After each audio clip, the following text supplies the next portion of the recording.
మీరు బట్టతలతో బాధపడుతున్నారా? కేవలం ఒక్క రోజులో శాశ్వత పరిష్కారం. ఉచిత కన్సల్టేషన్ కోసం కాల్ చేయండి. 30 ఏళ్ల క్రిందట చంద్రబాబు నాయుడు ఇదే రోజున అంటే సెప్టెంబర్ 1వ తేదీన తొలిసారి సీఎం పదవిని చేపట్టారు. ఈ 30 ఏళ్ల కాలంలో ఆయన అయితే సీఎం లేకపోతే ప్రతిపక్ష నేతగా ఉన్నారు. ఇప్పుడు సీఎం గా ఉన్నారు. ఎలా ఉన్నా రాజకీయాల్లో ఆయనే సెంటర్ పాయింట్. పరాజయం పాలైన హెడ్లైన్ లోనే ఉంటారు, గెలిచిన హెడ్లైన్స్ లోనే ఉంటారు. ఈ 3 దశాబ్దాల కాలంలో చంద్రబాబు పేరు వినబడని పొలిటికల్ డే ఈవెంట్ లేనే లేదు. అలాంటి ముద్ర చంద్రబాబు నాయుడు ఎలా వేశారు?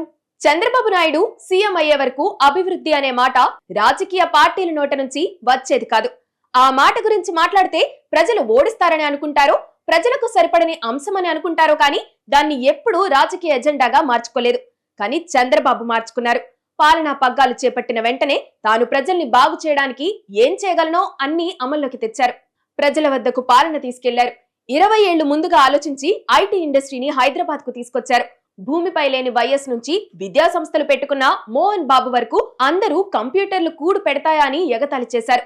కానీ చంద్రబాబు తానుకున్న పద్ధతిలోనే ముందుకెళ్లారు. ఎన్నికలకు అభివృద్ధి ఎజెండా లాగానే వెళ్లారు. ఇతర పార్టీలు అధికారంలో ఉంటే కులం, మతం, ప్రాంతం వంటి అంశాలతో రాజకీయాలు జరుగుతాయి. కానీ చంద్రబాబు సీఎంగా ఉంటే ఆయన చేసిన అభివృద్ధినే చూపించి ఇతర ప్రాంతాల్లో ద్వేషాలు రెచ్చగొట్టడాన్ని రాజకీయంగా చేస్తాయి ఇతర ప్రాంతాలు. అంతా హైదరాబాద్ నే అభివృద్ధి చేశారని ఒకప్పుడు ప్రచారం చేశారు. హైదరాబాద్ ఇప్పుడు కామధేనువు. ఆ హైదరాబాద్ కోసమే రాష్ట్ర విభజన ఉద్యమాన్ని పెంచి పోషించారు. ఇప్పుడు అమరావతి విషయంలోనూ అదే చేస్తున్నారు. అంతా ఒకే చోట అభివృద్ధి అని చెప్పి ప్రజల్ని ఓసారి రెచ్చగొట్టి ఫలితం పొందారు. చంద్రబాబు చేసిన పనులు చూస్తే రాష్ట్రం మొత్తం బాగుపడతాయి. రాజధాని బాగుపడితే రాష్ట్రం మొత్తం బాగుపడినట్టే. అదే సమయంలో ఆ ప్రాంతాన్ని నిర్లక్ష్యం చేయరు. కానీ ఒక్కచోట మాత్రమే ప్రచారం వస్తుంది. కాబట్టి ప్రజల్లో అపోహలు నింపడంలో ప్రతిపక్ష నేతలు సక్సెస్ అవుతారు. ఎవరైనా ఈ రంగంలో విజయం సాధించాలంటే గెలుపోటములు అనే లెక్కలు పెట్టుకోకూడదు. భావోద్వేగాలను నియంత్రించుకుని అవకాశాలను అందిపుచ్చుకుంటూ పనిచేసుకుంటూ పోవాలి. చంద్రబాబు కూడా అదే చేశారు.